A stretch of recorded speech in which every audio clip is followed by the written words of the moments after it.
mag-share tayo. Mag-share? Kikwento natin yung problema natin? Oo, mag-share. Eh, maganda rin yung nagsishare tayo, hindi ba? May matututunan sila sa atin. At saka gusto kong malaman kung ano yung sasabihin ni Brother Peter. Ano?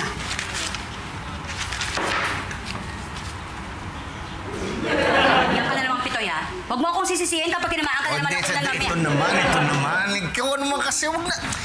Bakit ba tayo pupunta doon? Ano gagawin? Gusto mo ba yun? Nalalaman pa na iba yung problema natin. At saka, ano i-share ko? Wala naman akong problema sa'yo. At saka ito pa, madalas parang parang tinatawaran niya yung kakayanan ko. Yung parang kine-question niya lahat ng desisyon ko.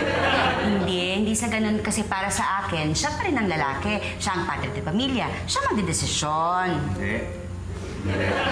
Madalas kinukontra mo ko, lahat ng sinasabi ko, kinukontra. Biruin nyo yun na lang pagpili ng mga dadaanan na kalye, pag traffic. Maliit na bagay yun maliit na bagay. Pero pati yung desisyon ko, kinukontra. O ano nangyari? Lalo kami natatraffic. Tapos pag uwi ng bahay, nagagalit pa sa akin.